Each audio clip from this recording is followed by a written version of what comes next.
I also have noticed that sometimes... I also noticed a moose right by the road. Oh my fucking God.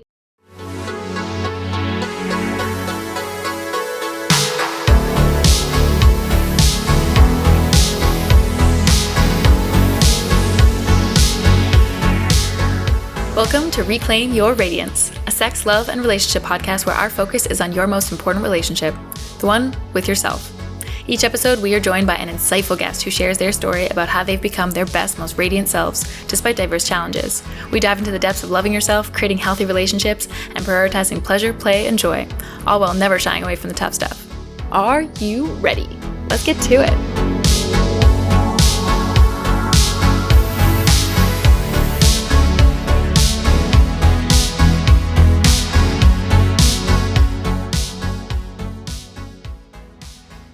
Hello and welcome back to Reclaim Your Radiance, Travel Edition. If you didn't quite catch the context of that clip that was placed before the intro, it was a genuine reaction to seeing a moose on the side of the road while testing out the mics on the night before we recorded this episode while driving through northern Alaska. We figured a podcast about traveling while traveling was pretty on the nose.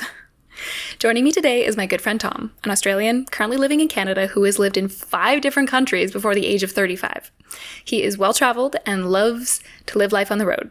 He has a beautiful passion for articulating emotions and relationships, and he is extremely creative with not only his killer dance moves, but also his phrasing and his words. So now you're probably thinking, but wait, isn't this a podcast about sex, love, and relationships? Why are we talking about travel? I see traveling as a beautiful metaphor and one of the biggest ways that we are able to take a step back from our lives and really gain perspective. Look at life through a different lens. It allows us to question the way that we're living. It knocks us out of our regular patterns. We can get so caught up in day-to-day goings-on, and we can lose perspective of what is really important and what we really want to be doing with our lives. So it doesn't have to be travel, but what activity allows you to gain perspective on your life? Traveling is also a mindset. The mindset of a traveler allows us to see the world through a different lens. Every moment is an opportunity for learning and growth. And this allows us to come home to ourselves. The beauty of travel, the true beauty that I see, is in the choices. The choices that we get to make, the choices that we're put in front of, the choices that aren't made for us. When we're in our everyday regular flow, we most likely have many different responsibilities that pull us in every which way. This can be society's opinion or your family's opinion or your friends or your work or whatever it is that makes you choose what you choose. But when you're traveling, especially when you're solo traveling, you're making choices because you want to. If you put yourself in a situation where there is nothing to influence you, you have no responsibilities, and you can go wherever you want to go, and the only thing that you are making your choices based upon is your own process and your own thoughts and yourself, that's powerful. This is why people say that they find themselves when they're traveling, because they're finding out what their choices are. They're authentic, deep down to their soul level truth, because there's nothing else standing in their way. They get to make a choice based on exactly what they want, and therefore they discover what they truly want. And in learning what you want, you discover who you are.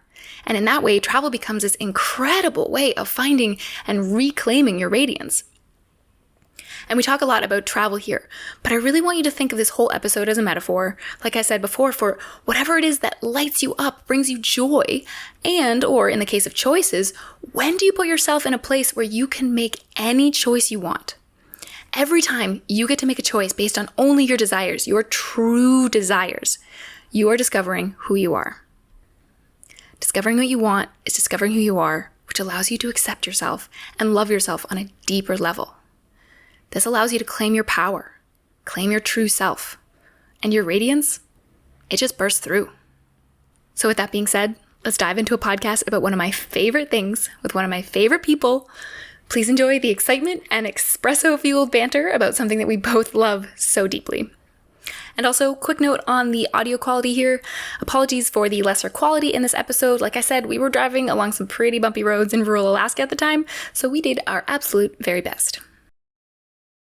All right, good morning, Tom. How's it going? Good morning. It's going great. Sun's shining. Yeah, feeling wonderful. Yeah, oh my gosh. We are driving through Alaska right now after having a beautiful soak in a hot spring. So we are feeling nice and refreshed and espressoed and ready to talk about travel because we've been doing that together for the past 2 weeks. And yeah, it really does impact you in just a whole smorgasbord of ways. Yeah, totally. This is certainly a huge passion in my life. It's partly why I'm in North America. I didn't grow up here, but have always been totally fascinated by the wide world, and just like there's a hunger and a need to see it. So yeah, it's definitely a huge part of my, not personality, but what people know of me is how much I travel around the world. Yeah, it's funny how that can become really like a huge part of people's identities, and like, but I think that also goes into people's intention around travel, that like it can get so convoluted and like kind of, yeah, it's potentially one of the reasons why people start to travel for the wrong reasons, because they have this identity that they need to fulfill and like perform travel to others. But that's potentially getting way more into it than we should. We can start with just by saying like, so we wanted to talk about travel today because it's this way that we can reclaim ourselves. Like it's a way to go find yourself. And that's kind of the cliche, but it really does help, and it can reset your whole mindset. It just resets your whole soul sometimes. Like you can just get so run down by the same routine, and yeah, just exploring the world, like figuring out what else is available to you, all of that good stuff. But you can also start to do it for the wrong reasons. You can start to want to, kind of perform travel. Oh, totally. I definitely want to say that the reset and the finding out who you are has been a huge aspect of my travel over the years. But yeah, travel for the wrong reason definitely happens, and you see people feeling a bit more lost. And I've probably also had that experience. I think at the moment in my life, I'm choosing quite deliberately where to travel and why to travel, and even when. But yeah, there's those moments of feeling like you've made a mistake, everything's going wrong, which they can be a learning experience, but they can also just kind of be detrimental. And I've certainly seen that in other people. For me, I've persevered in those moments, rightly or wrongly. It's really interesting because it puts you in a situation that you weren't necessarily going to be in if you stayed where you were raised, or in the life that you've got that might be very stable, fulfilling, steady. Yeah, it's very much a shake to the system, which I think a lot of people would suggest is something that can help you if you want to think differently about the world, be differently in the world. What comes up for me there too, like listening to you describe like the different kind of things that can happen to you, I feel like I have experienced a similar set of stages and different like events that happen every time, and it almost surprises you every time it happens. So like starting out with like the excitement of like, or somebody suggests something and they're like, we can unpack too like why we go where we go and what kind of like makes us decide to choose one place versus another, which it can be so random. It can be something that's like in your soul for so long that you have to go to, but then of course that creates expectations, and then you can really like just kind of should yourself into a hole, and then your travel is not the same travel. Totally. But so yeah, you tend to go through similar stages. I find that there's like the initial excitement, and then there's like some planning, depending on how much planning that goes into it, and then there's like this like real huge nervousness right before you go. And I find that that's the like, why the fuck am I doing this stage of like, you're about to get on a plane and you're like, oh my god, why am I leaving my comfort zone? Why am I getting out of this comfy, safe place? Like, in terms of Alaska, it was like, oh my god, there's going to be bears. Like, I'm going to get eaten by a bear. Like, I kept joking about that with people, and like, we haven't seen a single fucking bear. Like, it's been 2 weeks, and like, that's rare, but like, we haven't seen a single fucking bear. Hello, Editing Kris here. I would just like to point out that after we recorded this episode, a day later to be precise, we actually did see bears. We saw 2 on the side of the road, and it was very, very exciting, but we didn't get to see them before this because we got there pretty early season, and the bears apparently weren't out yet, but they were so adorable.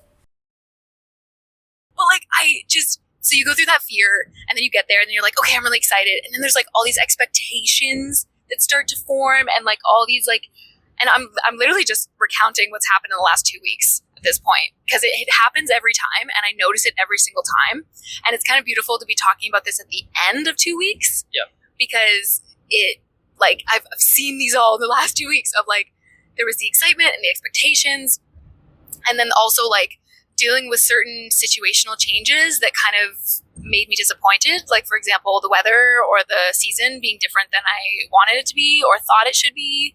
Realizing that certain things would be closed and not being able to do certain things that you like wanted to, and kind of just this deep acceptance of like what is instead of like what you like expected or had in your mind and had that beautiful image, right?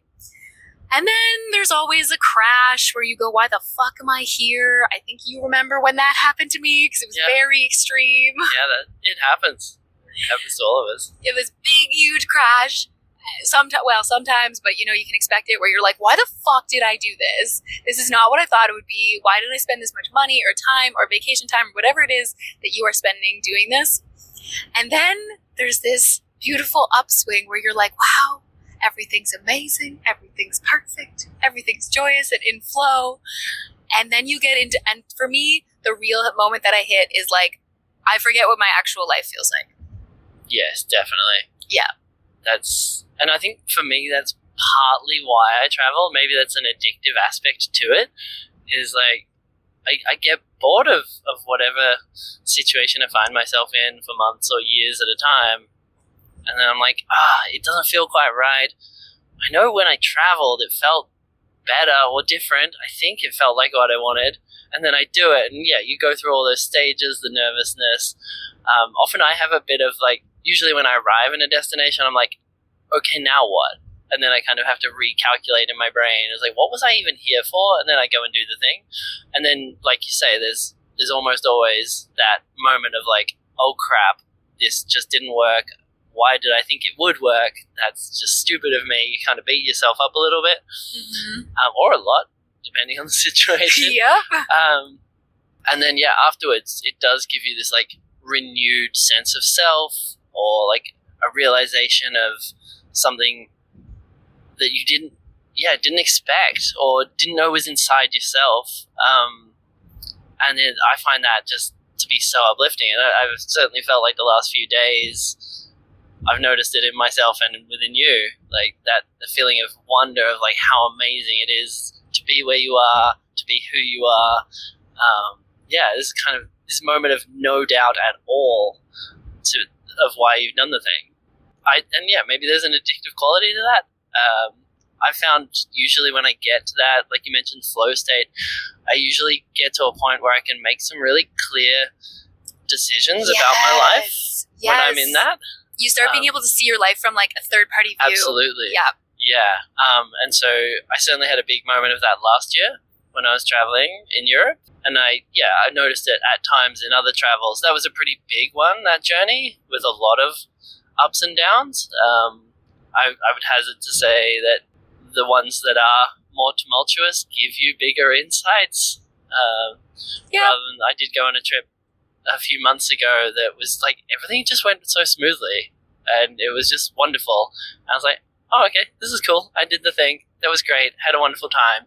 But I can't say I came away from that with any realizations of like, oh, I need to be doing this. Those moments of, oh my God, wow, your mind opens. I think they come from the low points. Absolutely. And like, you don't want to admit it until it's happening, but even you reflecting on this right now is like, oh, I am glad we had those low points, because otherwise I might not have had the same amount of like, you feel like you kind of have this renewed sense of self coming out of it. And as much as those low points can really suck, God, they're the best teachers. Definitely. I guess there's one kind of definition I want to like flesh out too, which is a tourist versus a traveler. Mm-hmm. And I feel like I really want to not have any judgment on either term, because it really kind of this will kind of moves into intentionality, right?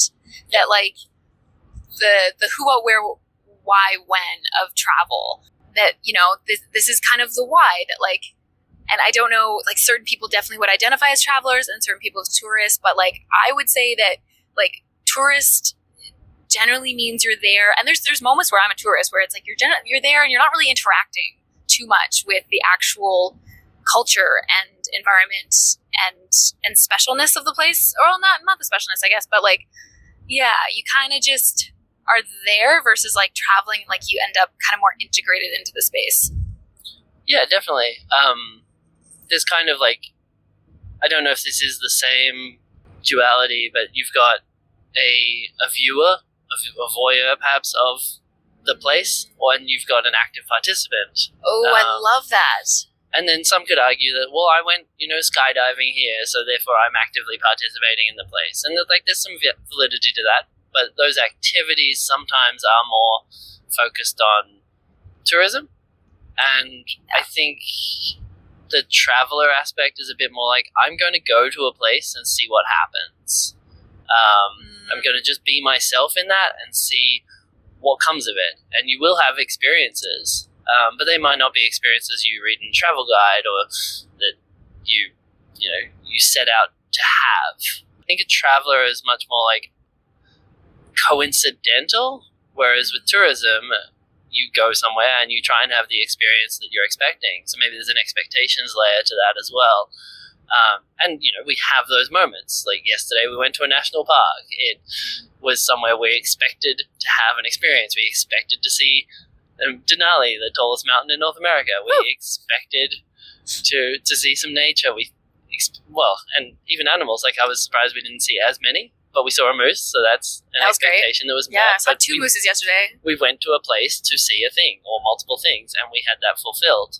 Whereas I think you couldn't describe that as something a traveler would do. A traveler might just go to a small town or a city that they don't know anyone in or they don't necessarily have a connection to, and just see what happens. They wander around the streets and just find something interesting. I mean, so there is a luxury of time in the traveler mindset then. Totally. Right? And I feel like there's 2 aspects to travel, which is time and money. Definitely. I mean, there's also energy, right? There's that golden triangle of life, really. But sure. Yeah, but if you don't have the time, you often have the money that you want to spend to try to make up for the lost time. Or the lack of time. Hopefully. And then hopefully. And then there's the opposite, right? So I think of a jet set, one weekend, go and do all the things and then come back.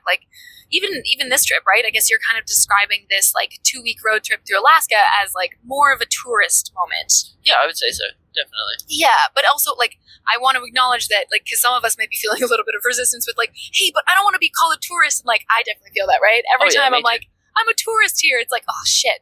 But it's because 1, we don't have the time to fully integrate in. And 2, there is some places where it's just really difficult to be a traveler. Absolutely. Right? Yeah. It's one thing when it costs $3 a day to stay in a hostel and, you can, there's just places where it's easier to do that versus places where, if you didn't know what you were going to do, you could easily burn through a lot of money just sitting on your butt, not knowing what to do. Yeah, definitely. Yeah, I think that the word tourist tourist has that, among some people, a negative connotation, and I've certainly had that view at times, especially when I do live in locations, which I have done, that are more based on a tourism economy, and you see people interacting with that place differently to you personally. I've had that experience in many places where I'm not from there, but I've lived there in a capacity that makes me feel as though I'm not a tourist, and then that the view of tourists is a very negative sort of coming from an arrogant place of I am holier than thou because I don't do what you do. Yet, like you say, yes. This trip has very much go and see the sights, go and say that we were at a certain place, and I'm enjoying it. It's great. It's wonderful. So it's good to challenge myself. Say, well, what's bad about tourism? And because if we were trying to travel here, we would need so much more time, which I don't have right now. No, neither. And right? It's a country I don't have working rights in, so if I'm going to sit here, I am going to lose money. It's just the reality of it, because I can't create an income in this place legally. Whereas legally, that's another thing. Yeah. But when I'm in Canada, I've got working rights, and I can go to another part of the country that I've never seen before, and go, I'm going to sit here for a little while, see what happens. I might get a job, I might not. That's the traveler mentality. So time and money, really are the big factors. But I think if you're deliberate about where you're going and why, and perhaps for how long, then you can choose. Am I a traveler on this trip or am I a tourist? And I think both are totally valid, having gone through that process of, feeling better than others. But the reality is, I'm here, I'm spending the same money on the same activities, and I'm having a wonderful time, just like everyone else seems to be. I think there is a lot to say about like, I mean, I want to say intentionality. Intentionality really matters because even if you're going there for a short amount of time and you're really just doing the experiences and you maybe have some expectations, it really does make a difference if you go with this mindset of like, oh, but I'm going to talk to people. Like, I'm really going to try to talk to the people who live here and try to see what the culture's like really try to like immerse myself as much as possible versus like really just skimming the surface. And I guess this does sound judgmental and I'm sorry about that, but there is sort of like this, like, it is really hard for me to accept and like I do it sometimes too. It's like you just don't have the time to, or the energy, or that's just not why you're there. You're there to do the skydiving experience and then get out. Yeah, right. Possibly. But yeah, just like even just taking the extra time to like talk to the person who's giving you the skydiving lesson or strapping into their back and just like learning their story and learning why they're there. Yeah. I find that gives you so much more of like a wider perspective, and that to me like moves me towards the traveler mentality and allows me to take more out of my vacation or my tourist moment. Yep. Yeah, definitely. And you can do both. Totally. Yeah. And like you say, intentionality. Like, do I want to go to a place to find out who lives there, or do I want to go to a place to see what exists there? Or just do the experience. Yeah. Go on the horseback ride on the beach. Go for a skydive. Climb a mountain. Like. Yeah. Totally. Yeah. So the why. So let's start, or like the intentionality and the why. Like, there's so many. And as with everything, I will always say like, just get clear on your why, and as long as you're living in alignment with the why, then everything's great. But it's when the why and the actual reality of your life don't align that like stuff is going to get messy. Yep. And that's when I really have a hard time getting on board with people's choices. Mm-hmm. So yeah, what are some reasons that you've traveled in the past? Wow. Well, certainly recently I'm kind of much more certain on the why, and I know that earlier in my life it would have been uncertain, but lately it's been to see natural wonders, see parts of the world that I am unfamiliar with, like geographically and physically and nature-wise or something like that, or to visit certain people, certain important people I've met over the years and wanted to keep in my life. So travel has often meant, or has been a part of that friendship or that relationship, is I need to go to that place to see them because that's where they are, or they need to come to me. But for my travel is going to them, or experiences. And I guess festivals is probably a big one for me in the last few years. Well, there's been a pandemic, so there was a lot of time where no reason to travel, which was actually really, really painful for me for that reason, because I know that I have used travel as that emotional and personal reset in the past, and that wasn't able to be done at a time when I do think I needed it. But yeah, going back to the why, for me, that's what's currently present. I think the first time I traveled for many months at a time, it was I was 22 or 23, and the why was very much, I really dislike where I am right now. Nothing seems to be working for me. It was very much a running away from a situation that I felt I had no control over, or a few things that happened within a period of time that just made me feel like there's nothing that's keeping me emotionally sustained in this place. I need to be somewhere else. It's kind of, a running away. There must be something better. The grass is greener on the other side. I'm sure of it. And I took a lot of those emotional struggles with me, and they followed me to all the different places. And I will say, though, the aspect of running away, like, sometimes it is absolutely necessary, and sometimes it is the only thing you can do is muster up enough strength and courage to just get out of that situation. Totally. But it's when you see a pattern of that happening in somebody's life or in your own life that it's like, oh, okay, maybe that's something to look at. Yeah. No, I appreciate the reflection. I don't know that I've ever had as strong of a reaction to my situation as I did that time. So hopefully there's not a theme there of running away, which goes back to intentionality. In 2021, I did travel across Canada, and I don't think it was running away. It was just like, okay, this situation I've been in for months now isn't changing. I'm going to change it, but I'll probably come back. I left a lot of my belongings on the West Coast and intended to come back, but also had this idea of like, well, maybe I won't, but I can, even though that location had been somewhere that had been full of pain and sadness during that time period. There was the intention to come back. So yeah, running away can be helpful, but why do we do it? To escape ourselves. Yeah, True. when it becomes escapism. But there's moments where like you do just need to just take a fucking break from your life, man. Like sometimes you just need to take like, and it takes about 2 weeks. I think that's really like, I've seen this in this trip too, or I've seen this like the last time I took a break, it was only about 5 days, and I came back and I was so out of sorts because I was like, oh my God, like my whole body feels sticky, and I couldn't sort myself out, and I realized, oh, it's because I desperately needed a break from my routine and my work, and I didn't give myself enough time. Yeah, fair enough. Yeah. And I think those rhythms is good to know about yourself. I'm not sure that I would say that 2 weeks is my time frame, but I can definitely feel if it's been too long or not enough. Yeah, I mean, if I've reached that place of reset. I think I've heard, like from a scientific standpoint, that it takes about 10 days. Okay. Yeah, so that's really coming from like a research standpoint, that like if you do a week vacation, like the standard week vacation is actually not quite enough. So some people come back and they're like not quite ready to return. Yep. Versus like right now I'm feeling like very complete.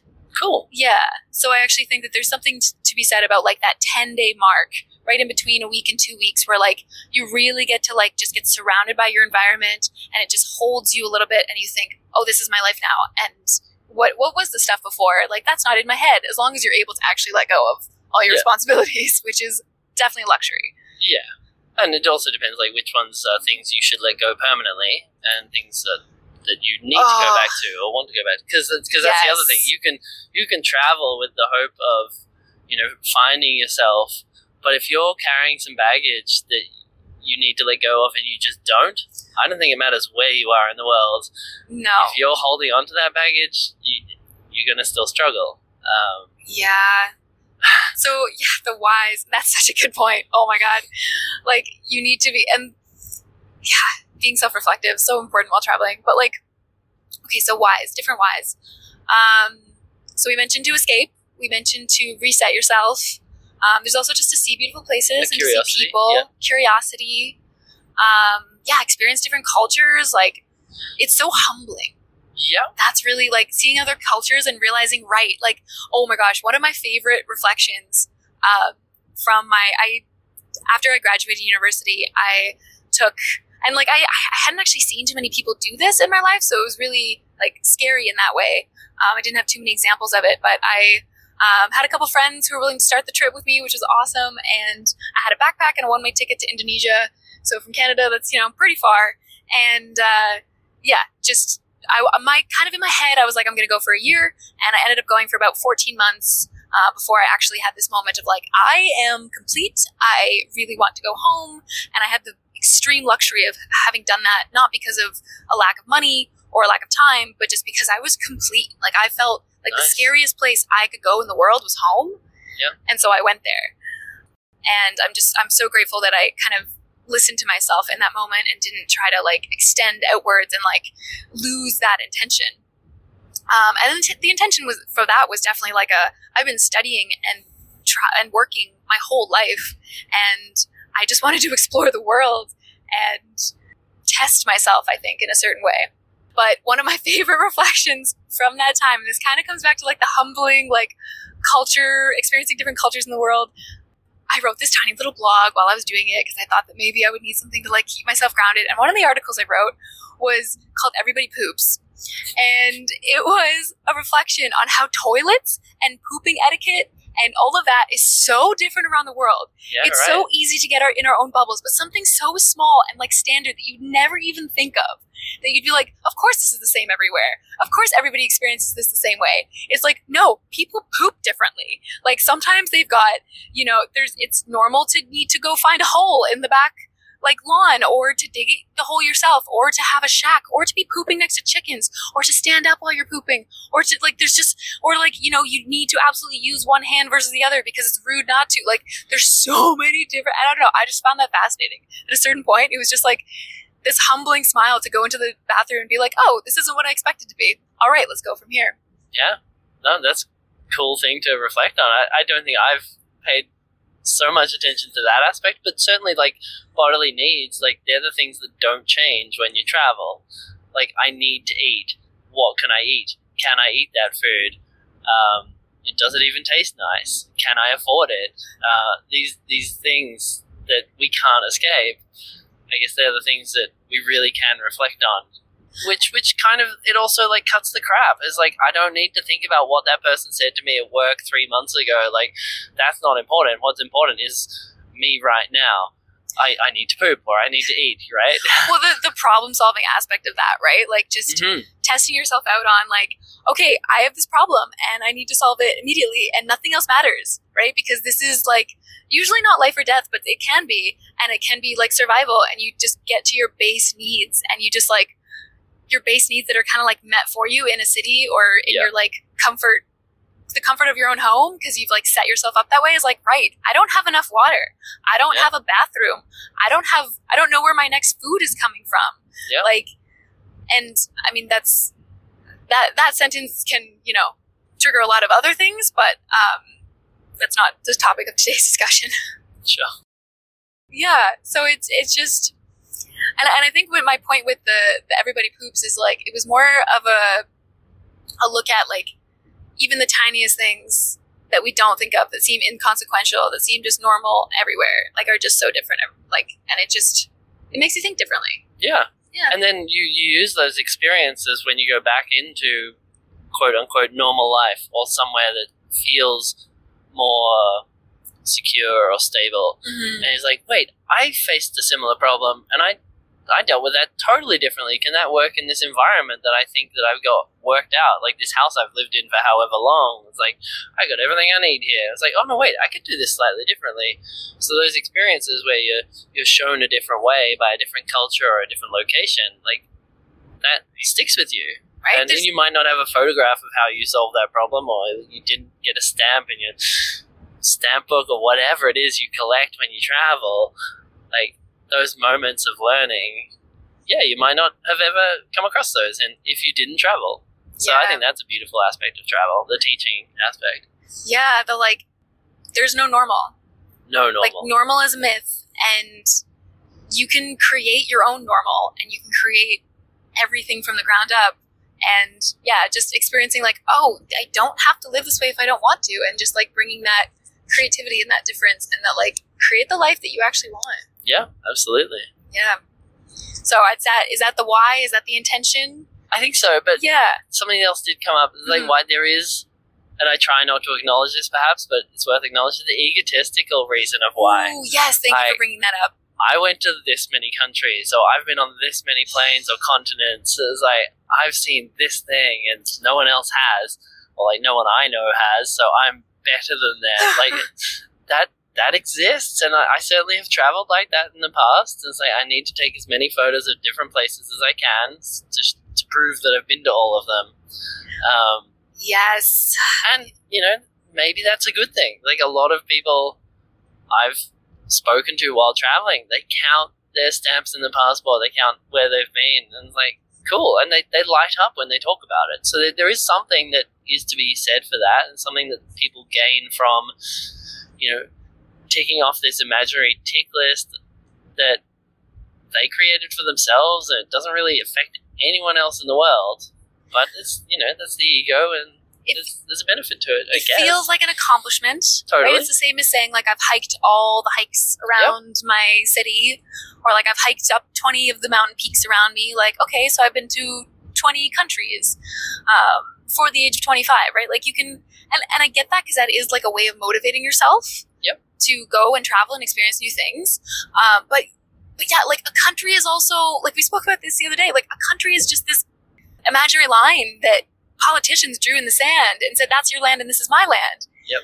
And especially like on this trip, let's compare it to this. Like, driving from Yukon, Canada to Alaska, and like it's the same environment. It's the same. It looks almost identical. It looks almost identical because it is. It's the same land. But we've drawn this imaginary line in the sand and say, okay, you take care of that and we take care of this, or like, I mean, most of it's stolen land anyways, but well, all of it's stolen land actually. Yeah. I respect the counting of countries and the wanting to collect experiences as a way of like pushing yourself to do all these different things and to experience different things. Like, I mean, God knows that I like just want to experience all the stuff, right? Like that's, I love new experiences, and whether or not that's healthy, I try to do it in the healthiest way possible and really like take a good hard look when I'm looking for novelties, because I know that that's something I do. Mm-hmm. But yeah, I guess again, just like that, like taking a look at whether or not you're doing it because you want somebody else to have seen that you did it, or whether or not you're like actually in that moment. Like, sure, like take out your camera, take a picture. God knows I take a million pictures of places I go, but like also put it down and look at the thing and like just really be there. And that's sometimes really difficult to do, but yeah. So there's the counting of the countries. There's also the like, oh, I've done that. Yes. Like that phrase.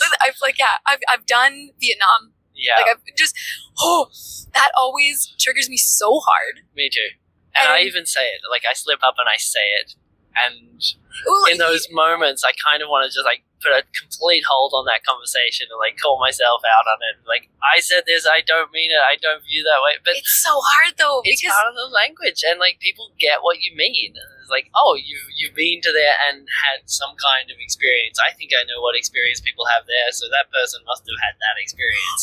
But it's the difference between like being like, let's say that every time you went on vacation, you went to Vietnam for 20 years. Mm-hmm. But each time you went and had a completely different experience, how is that better or worse or different than going to a different place every time? Yeah, I would argue that it's not. It's not. But we have this like mile marker of of experience that it's like, yep, this is what this means. Yeah, definitely. Yeah. So just food for thought, I guess. These are our triggers. What are your triggers? All right. So I want to move on to the who, because there's that common phrase. It's the people, not the place. Yep. And oh my God, is that true? Yeah, I would agree with that. Holy shit. It is like the place can be incredible. And okay, but that's also, that's not taken into account this traveling solo though. Exactly. I was going to bring that up. Yes. But I will say that every time that you meet new people in a place and experience with them, or intentionally bring people along with you, oh my God, is it the people that you're with that truly make the place? And in that way, do you need to travel? Because if it's the people that you surround yourself with in your natural home environment, like, then what value does traveling bring if you have all these gorgeous humans around you? Yeah, that's a great question. I would argue that you can have those experiences and meet those people without traveling. I think as long as you're meeting people of a mindset that fit with whatever you're trying to do. Like when I travel, chances are I'm going to meet other people who've chosen to travel, because I don't necessarily interact with locals. It can be harder to do because they're working or they have their own lives set up. So you go to a new country or a new city or whatever it is, and you meet other people who have time, and they're the travelers or the tourists, and you spend time with those. But in doing so, you have this like mind, like you all have some kind of common story, some kind of curiosity about that location or the world in general, and that's where those beautiful moments come from, because you're meeting in a like mind. You might choose to do a certain activity in the place where you live, and you end up doing that activity with a bunch of like-minded people, and you have the same benefit, the same wonderful experience, because you've got this community aspect, which I think, certainly for me, speaks to why I prefer to travel with people, is because we're likely to have similar values, similar goals, at least for the short term, and be in a similar headspace when we're there. Mm-hmm. So that's how I would respond to that.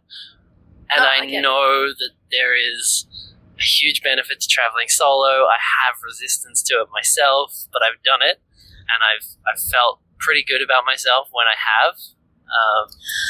I would say that a good distinction between like when I decide to bring somebody along or decide that like this is a place that I do not want to travel alone is the difference between being a tourist and a traveler. Okay. Because being a traveler, you can absolutely be alone because you're like making community, really making those deeper connections, like staying in a place longer, like, and you also, it's really beneficial to go to a place where you know that there'll be other travelers, right? Or that you're getting like a little like part-time job or like a seasonal job or something, right? Yep. Versus places that I want to be a tourist, I almost never want to go alone because like take this trip, for example, if I was doing a 2-week road trip through Alaska alone, like, you know, actually, I don't know. That would be a little bit too much for me. Yeah, no, I totally agree with that. Even it speaks to my trip across the US last year. I had that feeling, especially at Yellowstone National Park. I was seeing one of the most beautiful sceneries I've ever seen before. And I just wanted to turn to someone who I knew and be like, wow, can you believe we're here? Can you believe what we're seeing? Mm-hmm. And the only options I had were other people in groups. And I certainly had this moment of sadness and loneliness and like, why do I want to be here? And like, I still wanted to be there, but there was something that I wasn't experiencing that I wanted to, and that was a shared moment. And I've had that more frequently in the tourist locations, the places you see on travel magazines or travel shows or whatever, like those big places that are like, wow, this is like so unbelievable that I'm actually here, and they're the moments. Whereas, I've driven some pretty remote places on my own that are not as remarkable, but they're still like, oh, cool, I'm somewhere different. That's interesting, and I don't have that as much. So I'd say it's the tourist experience when experienced alone. I think, I agree with you. It would create this sense of disconnection and loneliness more reliably than other experiences. Absolutely.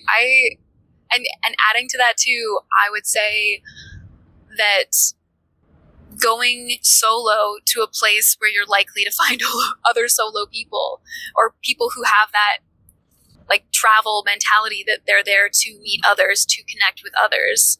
Because ultimately it's like I get to steer my own ship. I get to decide where I go next. But each time I get to that next destination, being an extrovert, I can't wait until I get to find the next person, right? And experience this new thing with this new person. And because I've gone somewhere that feels in alignment with who I am, like you said before, I'm likely to find people with that similar mindset and similar goals and be able to have some great conversations, learn about new people. People. Anything else that you'd like to speak to on like traveling with people or the people you choose to travel with? I'm not sure there's as much to speak to there because I have tended to go, up until the last couple of years, I've tended to go with romantic partners, just as part of like, we're a couple, so we do this. Yep. So in terms of deliberately choosing people to travel with, that's only sort of started happening, in the last 12 to 18 months. There is an art to choosing a person that you know you can travel with. Is there ever? Yes. So, the wrong choice, I believe, will make itself pretty evident early on that it's the wrong choice. And that actually also goes for romantic partners. Even if you've spent a lot of time with them, it can still be the wrong choice. Yep. You just don't click with someone. You see aspects to them that they may have not wanted to show you in day-to-day life because they might not necessarily have a handle on that. It might be a part of who they are that they're uncomfortable with, but when we travel, we get into difficult situations, and usually it's those more reactionary, defensive mechanisms that we all have that come to the fore. And so I guess beware if you don't know. Tom, you speaking from experience there? Maybe a little bit. If you don't know how that person reacts to difficult circumstances, I mean, it's a great stress test. It's a wonderful stress test, and when people say that like travel will test your relationship, to people who have perhaps not had the most difficult relationship, I think there's absolute truth to that. But maybe start with a shorter one. Maybe start with a shorter one. Maybe factor in some time where even though you're in the same location, you might not be doing the same thing, and so you get to go and have your own day and then come back together, or say, I'm going to go to this city, but I want to go here first. If you want to go to a different place in between, then that's fine too. That would, if you can, that would be a good way to like relieve the stress, because when you spend time with someone, stress is going to happen. Oh my God, it might not be caused by that person, but it will happen. And travel can cause lots of stress, right? Oh, absolutely. Like sometimes like the most important thing isn't sleep or eating, because there's so many exciting things around, and so you kind of let those things slide a bit, and then like the person's going to be stressed out. You get to see what happens when they're hangry or when they don't have enough sleep. I think it's just like almost going back to, and not to fully explore it, but like going back to the intention of like both of you need to know your separate intentions, acknowledge those separate intentions, and then sometimes have to like split up to go satisfy those desires. Definitely. Or just personal needs. Personal needs too. Oh my God. And then like also it's totally cool if the trip you want to take doesn't involve your romantic partner and you can't take it with them. That's like such a beautiful thing to acknowledge, that like, one, I need a solo trip without my romantic partner, or two, like I want to do it with this friend because actually we're going to enjoy this more. Like this is my kayaking friend. I'm not going to force my partner who doesn't like water to come with me on a kayaking trip. Definitely. Yeah. And that comes down to whatever the dynamic is with between the people involved. To be able to acknowledge that might be difficult. Again, this is sort of circling back to like solo travel. Perhaps it's a good thing. Oh my God, it's such a nice break in a relationship if you need time to like reset and like, if you're ever like questioning something or you need like to make a big decision, go for a solo trip. You will find the answer. I guarantee it. Yeah. I can't speak to that. I don't think I've ever done that whilst in a relationship. But having traveled as much as I've done, even solo or with someone, I totally agree with that. Yeah, I'd say that like my best moment for that was in my last relationship, and actually like when I left my partner, we had done like a trip together, and then we separated, and I had like an extra like 5 weeks or so to spend traveling at the time, and so I went off by myself, and leaving him was really, really hard. Like, oh my gosh, it was like heart-wrenching. And I'm like, you always have that moment of like resistance, I think, before you start something new, before you start a new trip or travel experience. And then like I just came alive after that. But then also I got this beautiful like, I miss you, and I felt closer to him than ever because we were able to take that space. Yeah. And actually hearing you say that reminds me of a situation which, I probably didn't classify as travel, but I returned to Australia when my romantic partner stayed in the place we were living, which was not Australia. And we spent 7 weeks apart, and it was really weird to say goodbye. And then you have these moments alone. It's like, oh, okay, that's interesting to think. And then upon returning, we had a stronger relationship because of it. We brought these ideas that had popped up in each of our minds to the relationship afterwards, and carried on in a really nice way. So, yeah, I would agree with that. Absolutely. All right. Okay. The next piece of travel, the where. The where. I mean, I think for me, I spoke to that already a little bit, is natural wonder and people I already know. So I'm starting to repeat the destinations where I go to, which I never thought I would do. But I guess everyone has to work that out for themselves. Like, where brings them that aliveness? Where brings them that wonder and just good feelings? And so for me, now I have a handful of places in the world that I've had those experiences, and I want to go back to them. Yeah. That it's such a personal choice, though. Like, you might like a certain band, and you want to go to the city where they're from, so you travel deliberately to that place that's not a tourist destination, but you just want to see what inspired the people who make music you like, or artists or sports teams. Like, that's my favorite sports player, and he plays for that team, or she. And you go to that city and you watch that team, and it's like, well, actually, I'm here now. What else is in this city? Oh, how about that? That's an interesting thing I never would have experienced. Yeah. so everyone's, I think personal interests and hobbies or whatever are a good starting point. I was in a very long-term relationship with someone who just loved Thai food. She'd been to so many Thai restaurants and had favorite dishes and loved to cook Thai food. And she was like, okay, for my birthday, I want to go to Thailand. So we planned a trip to Thailand and we did cooking classes. But then she realized, oh, wow, there's like these islands here. I didn't realize I wanted to go to a tropical island. And then within just over a year of that trip, we were living on an island in Thailand and just having totally unexpected experiences. Like, she never thought she would be a scuba diver. We both learned to become scuba divers. And that was just because she'd been to a few restaurants and liked the food. Yeah. So, yeah, follow whatever interests you, whatever curiosity you have within your normal life. Can that be transferred to a different location? And I think with that probably there's a bit of safety in something is familiar about this. It's an anchor. It's an anchor. Yeah, for sure. I love that story, and also just the it can come from such random places, right? Yeah. Like, it's amazing tracing back sometimes and being like, why did I end up in like Malaysia? Why did I end up here? And then you trace it back and you're like, oh my God, it happened because I saw an ad in a newspaper once. Or it happened because I saw this, like, one of my favorite TV show, like, one of the characters was from Malaysia and I thought, what about that? And then it just kind of sticks in your mind.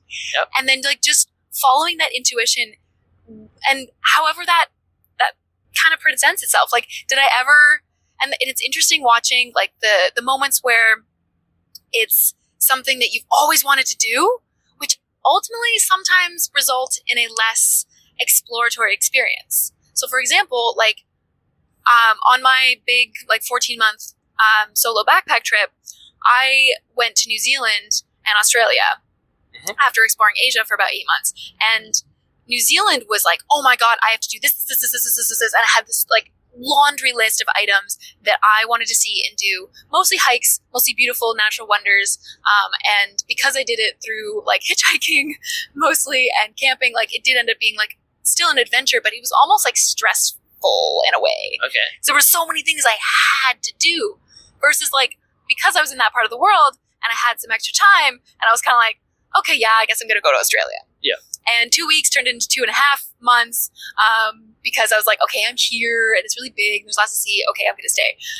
But I got to flow so much more with Australia because I got to just let life take me where it wanted to because I didn't have so many expectations and goals and things to be like, I need to go see that thing. So it's beautiful to have both of, like, kind of just this random inclination of, like, yeah, I want to go to this place. I've heard a little bit about the culture and it just interests me. And there's just, like, tiny little spark and you just follow that tiny little spark versus, like, the times where it's like, I have been dreaming about this my entire fucking life. Yeah. Well, I mean, then that can come down to just expectations, right? Yep. Like, what do we expect from our travel? It's so hard not to have expectations when you've been dreaming about your whole life, though. True. Yeah. I mean, expectations are a reality of how we live. Yeah. Yeah. What is it? Happiness equals expectations minus reality. Nice. That's the formula. Nice. Yeah. Cool. But it's hard. You can tell yourself not to have expectations all you want. Oh, absolutely. But it still happens. Yep. And the more you know about a place before you get there, the more expectations you're going to have. Or you're going to think you're going to know what this place looks like or what's going to happen. And then it's something completely different. Yeah. Yeah, the where is so interesting because it's so random. And I love, like, that just, like, random inspiration. Like, I would have never come to Alaska if you hadn't just been like, hey, Kris, want to come to Alaska? I'm going to be there. You want to come with me? And the amount of people who I tell about traveling to Alaska, and they're just like, wait, why? And I love that. And it's like, because, right, it's just, it's really interesting. Yeah. Yeah. Where is fascinating. Where you end up has, like, it's so, you know what? Okay, this is a little bit of a side tangent, but I find it so ridiculous when there's a sci-fi story and there's, like, parallel universes and they're like, you go to a parallel universe and you just see, like, the same human as you, but they have, like, a slightly different haircut and they're, like, dating that guy that you almost dated. And it's like, you really think that there's a chance in hell that a parallel universe has a person who's anything like you, who's anything in the same situation? You've made so many tiny decisions that have brought you to exactly where you are right now that there is no way any parallel universe version of yourself would be anything like you. Yeah. That's just a side tangent. I'll accept that. Every moment of travel is like these tiny little, like, it just, like, it carves your path in life. Oh, definitely. Yeah. And actually, that's something that's quite beautiful about travel. Like, when I think about, I was in this place, why was I there? And, like, you can step back through the process of getting to that place. And I remember specifically a few years ago, someone asked me, so Tom, how did you get here? And I was like, what do you mean by the question? It's like, well, however you want to take it. However you want to take it. Like, how far back do you want to go? So I told him the story about the previous 3 years. It all felt really linked into why I was in that location at that time. And he was just so grateful that I told him such a long, convoluted story. And that's really stuck with me. I love that. Yeah, so I think about that quite a lot now. I was like, okay, so now I'm here. How did I actually get here? Right, I think I told you that the other day. Just like the catalyst for me being in the north of North America for the last however many months it is now, almost 10 months. And sometimes, like, right, it can come from, like, I drew myself in a snowsuit and told myself I wanted to be an explorer of the North when I was a kid. And that, like, deep intuition that you've had since you were a child is somehow still in your bones. Yeah, right. And, like, you've always loved the North. Yeah, which is ridiculous. I think it's snow generally. I grew up somewhere, like, viewing snow was quite a difficult task. You had to drive a long way at a certain time of the year, and it was expensive. And I didn't have the proper clothes for it most of the time, so that would involve borrowing things or buying new things. And I was just fascinated by, like, what would it be like to literally live with snow every day, or at least half the year? Welcome to Canada. Yeah, well, right? And that's definitely part of why I went to Canada for the first time and then to live later.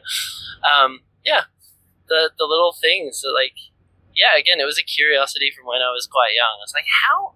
This is so different to what I know. What's it really like? And it's really cold. Thanks for that reflection. That's coming to you hot off the press from Alaska and Yukon. It is really cold. Thank you very much. That is all we had to say about that.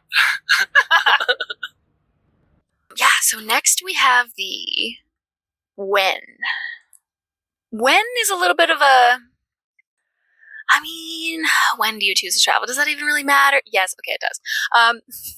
The when. The when comes into, are you escaping? Right? Again, it all weaves together into one large tapestry. But when you decide that, okay, it's time, I gotta get the fuck out of here. Like, I need a break. I need a change of scenery. I need to, because you can get so stuck in your routine that you can't even tell that you're drowning. Definitely. And I think the first time I intended to leave my home for an extended period of time, I had missed the when. I was way later than I think I would have benefited from mentally and emotionally. But I eventually was like, oh shit, I'm going. And I sort of was not very apologetic about that. I was like, this is going to happen. And my partner at the time, I said, look, I need to do this. You can come if you want. And she was up for it. And that was nice because I probably wasn't prepared to travel alone at that stage. But yeah, I'd missed it. And I think that had come from the fact that I didn't have very, very many trips as a kid to new places. Like, my parents had traveled a lot before I was born. And so when me and my sister were young, it was kind of like, okay, that money and that experience has been used. And now it's like, we're settled here and we're staying in this one place. So when I was a kid, the only international trips I went on were with school, because they were more easy and it was only one of the family who was going rather than all of us at the same time. So yeah, I kind of knew there was this world out there, but hadn't touched it, hadn't experienced it in the way I wanted to. So that had been building, and the when was, in my mind, the when was as soon as I'm an adult. And then it was like, okay, realistically, it's as soon as I've got some money. And then it was like, okay, no, as soon as I've finished studying. So but that is also a trap. Totally. And yes. I think I was trapped in that for a while, because then it became, okay, as soon as my partner finishes studying. And so like, now I was bringing other people's circumstances into my when. And it becomes an excuse? Yeah. And I was really grateful that I eventually broke that cycle. And now, yeah, it's very much I'm going now. It's like, hey, Kris, I'm going to be in Alaska. You can come. This is when I'm there. Yeah, It's right? like, make of that what you will. You might stay at home. I know you've got your own life going on. That's fine. But this is when I'm going to be there. It was really hard to resist. And you can tell that I did not resist because I'm here. But yeah, there's again, it kind of comes down to like, can you notice a cycle? Can you notice a repetition of a pattern of being like, oh, but I'll do this when this. I'll do this when this. I'll do this when this. Or is it like, no, realistically, I will do this when I get this amount of money.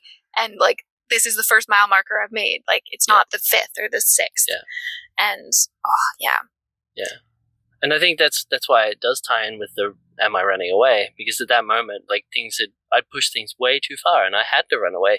Whereas last year, my trip to Europe was planned at a time when I realized, oh crap, I'm not doing very well right now, and I could continuously just push through this difficult thing that I don't actually have much control over, or I could do something that I'm in control of. What do I actually enjoy? I actually enjoy travel. Let's do it. And so I noticed I was in a situation where I was lacking the control I wanted, and I was like, no, I'm doing it now. And like I had to wait until the time came around that the flights were for. But once I made that decision, it was very much, I'm back in control. And my life turned up before I even left. Yeah. Because I'd taken control of the when. Absolutely. Taking control of the when. I love that. The other side of the coin, too, is when do you decide to return home? Whatever home means to you, whatever, like when do you decide to end? Yeah, I'll get back to you on that one. Endless traveler. Yeah, it's a good question. Usually it's been money for me that's told me when. Right? And like it's usually money or time. Again, like it's the two sides of that coin. But then there's like I sometimes really hate the like, oh, just listen to your intuition. It's like, okay, well, what kind of answer is that? Like it's one that comes from I've learned something and I can't explain it to you, so it's just intuition. For me, I think over time I've started to realize what feels like too long, when I need to come back, or like how often is too frequent. I think that's the situation I'm in at the moment. Is I've spent a lot of the time in the last half a year or more than a year. Yeah, half a year to a year, where I've been traveling a lot, and what has suffered is my feeling of consistency and community. And so now I'm feeling a strong desire to be in the places where I've had community in the past.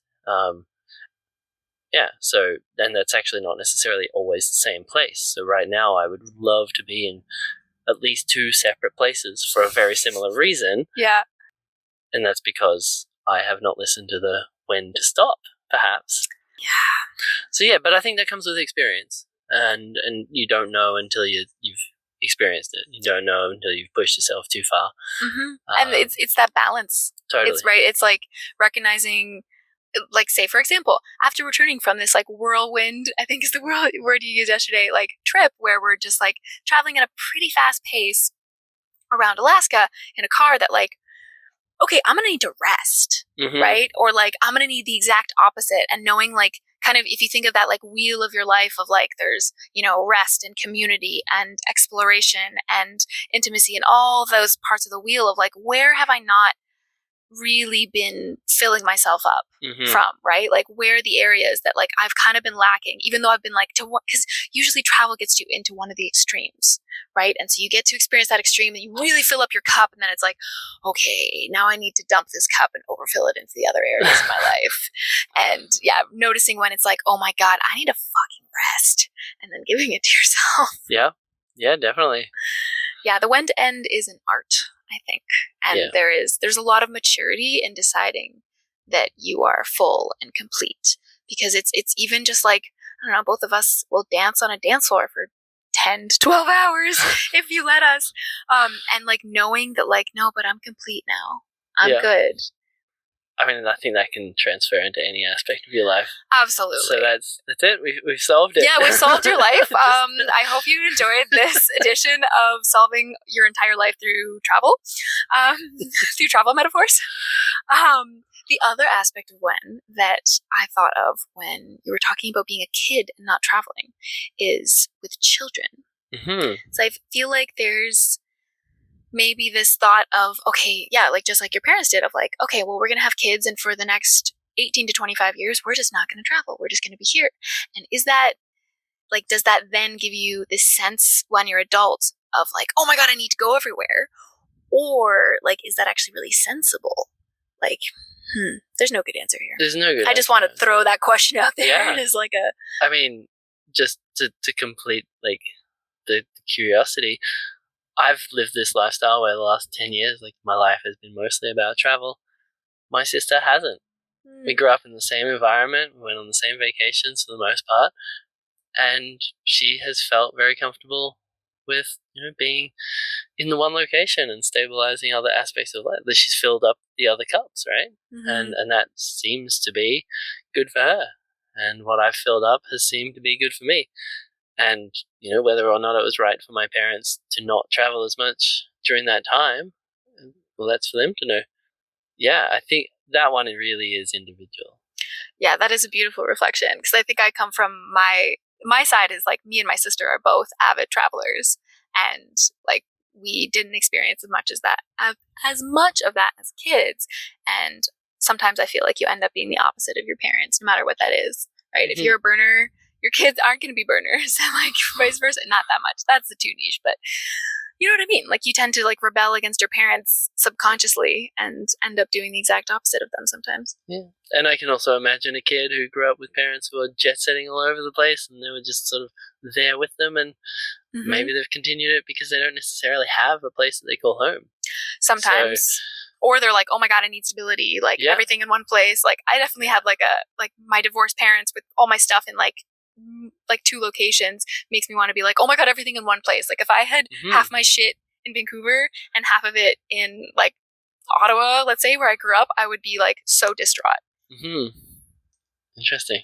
Yeah. Whatever happened to you as a child, it really plays a role. It's funny. I feel like psychologists have been telling us this for a really long time. There's probably some merit to it. They're kind of smart. We're just validating their research. You've got to have repeatable results. It's right? all a self-fulfilling prophecy. Like it's just life's a cosmic joke. All right. Next up is how. How do we travel? Well, I travel in my vehicle. It's set up almost like a house. That's a stretch. It's got a bed. But I've worked out what's good for me. I like to travel by road, certainly when I'm in control, not by a bus or something, because I can stop wherever I want. I can look at things that interest me all of a sudden. I don't have to wait till the next station or wait till the airport or whatever it is. I can stop wherever I want to. Yeah, I love traveling by road. But yeah, there's some limitations as well. It's like I've got to pay for gas and the upkeep of my vehicle. Some places you're not allowed to take your own vehicle to see the things. In cities, it's like, there's so many other things to think about, like parking and which parts of the city are the best place to be. So yeah, I don't think there is a best how. There's just probably a best how for you or for that place or that moment, right? I'm not going to drive to a tropical island. Nope. Because I can't. Oh my God, I'd love to see you try to drive to Hawaii. That'd be so good. Just be like, road trip to Hawaii, guys. See how many people call you on your bullshit. I think the how figures itself out. When everything else is determined, the how falls into place because it'll be obvious based on where you're going, who you're going with, what your intentions are, and like the length of time and the amount of money and energy you have, right? Like all the other things will determine the how. And so I think it's the same as like a lot of other things in life where like we're so concerned about the how, like, yeah, but how are we going to get around once we get there? Like that'll figure itself out. Yeah. And that's what I've learned by travel is like, I've got these things that I want to do and they don't seem to be related to each other. How am I going to do them both? Or how am I going to get from one to the other? And it works itself out. It really does. Yeah. I mean, to a certain extent, right? Always in duality. Like, if we were exactly where we are right now without a car, we would be fucked. Yeah, I Like, don't want to be here without a car. so fucked. Like, there are some places you can go and there's some places you really can't. We are north of Fairbanks right now. We are pretty damn close to the Arctic Circle. I mean, the closest I've ever been. Yeah, me too. Yeah, most northern part of the world we've ever been to. And yeah, we would be fucked. Just so yeah, obviously there's a little bit of research that goes into it first, just to make sure that you can, like, yeah, there's the fly by the seat of your pants only for a certain extent. Yeah. Is there anything else that you would like to add? Okay. I want to next go into like really how you feel like traveling allows you to either reclaim your radiance or increases your radiance, or yeah, not to really go heavy on the break on the name of the podcast, but it really does apply here. Yeah, definitely. I'm not sure how much insight I can give other than the fact that I notice that it happens when I travel. And that's why it felt like an appropriate topic to talk about, is because that's what really lights me up, is having experiences that I wouldn't have otherwise had. And as I said, that can happen anywhere, but for me it happens very frequently and very reliably when I travel. And so that's why it's my version of self-care. It's my version of living the way I want to live. That's just because for me, that's what lights me up. And yeah, I've seen it repeat over and over again. It's yet another pattern, but I like this one. This is a good one. Yeah, I like that reminder of like, it could be anything. It doesn't have to be travel. You could take this and put any of your passions, any of the things that seems to just light you up, bring you joy, bring you maybe a little shake up in your life, and really allow you a chance to reset. Yeah. And if you get more stamps in your passport, you are better than other people. You are absolutely better than other people. Yeah. It's yeah, that's how that works. Quantify that too. Yeah, if you go to all countries in the world before you die, actually, you get a medal when you get to heaven. Yeah. I've seen it in my dreams. When you know what? I'm not going to finish that sentence. I hope you know we're kidding. Yeah. Yeah, I think you really do just, okay, again, like, yeah, for me, because travel is one of my favorite things to do, but why is it one of my favorite things to do? I think it's because when I come home, I just get this, renewed sense of self. Like this morning, my brain started working in this different way that, like, I've had this one issue I've been struggling with for a long time, and it's really simple, but it's really impactful in my life. And I've, seen all the information I could ever dream to need on the topic, and it just wasn't hitting home. Like, it just wouldn't fucking go in. And all of a sudden, you get the right combination of a new place and all these things and all these like magical wonders and new experiences that all pile up together. And then it just sinks in. And you just get this profound sense of, oh, I needed that so badly. Thank you so much for thank you world. Thank you friends who brought me along. Thank you, Tom, for letting me join you on this magical adventure to Alaska, that like, it just, and then you can return to travel can be your life, right? I think that's an important thing too, that, you can be on the road perpetually and that is life.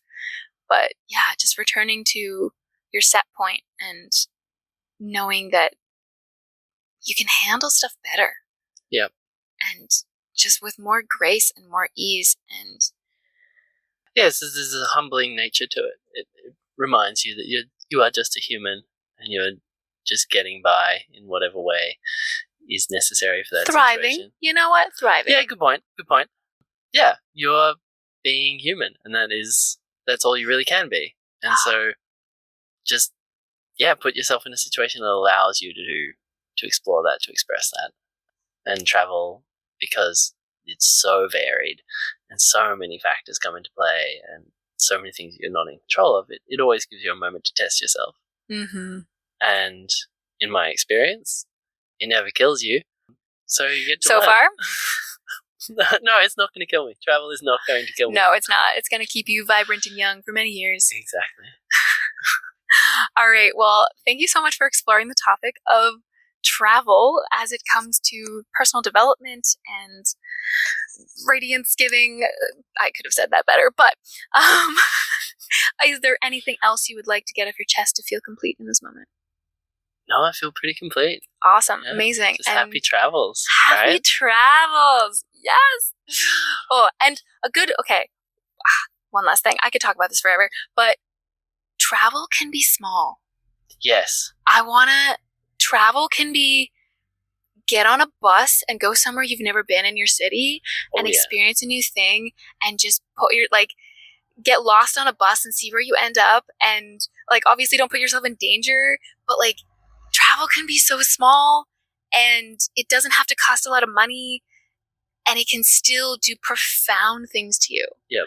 Right? Because I think that can be a lot of our biggest obstacles is the time and money. Well, yeah, like we've talked about time and money, but just it can be anything. Yeah.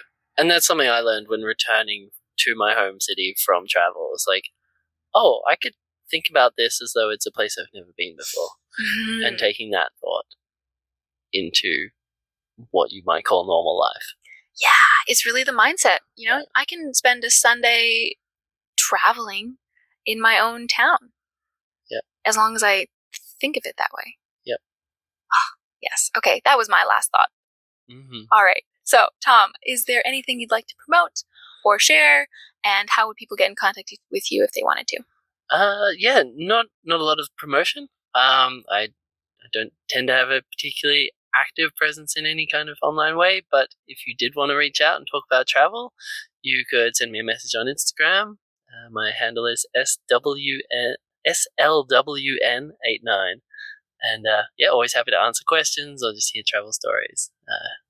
Yeah, I'm also thinking about doing a road trip from Canada down to see the eclipse in Panama that's happening in October. So if anyone wanted to join on a trip, during September and October this year, I'd be more than happy to hear from people. And stay safe. And happy travels, y'all. Happy travel. And with that, we come to the end of this episode of Reclaim Your Radiance. Thank you so much for listening in. If you enjoyed this episode and came away with some valuable insights, the absolute best way you can show your support and appreciation is by sharing it with your friends or on social media. Your support is absolutely invaluable. To connect, find us on Instagram at @HellOfAHall or on TikTok at Reclaim Your Radiance. Or you can sign up for our mailing list to receive bonus content and stay in touch with what's happening in the world of Reclaim Your Radiance, including local workshops, retreats, self-love courses, personal one-on-one coaching, and so much more. Head on over to the episode notes in the show description to find those links, and we hope to hear from you soon. All right, everyone, until next time, stay radiant.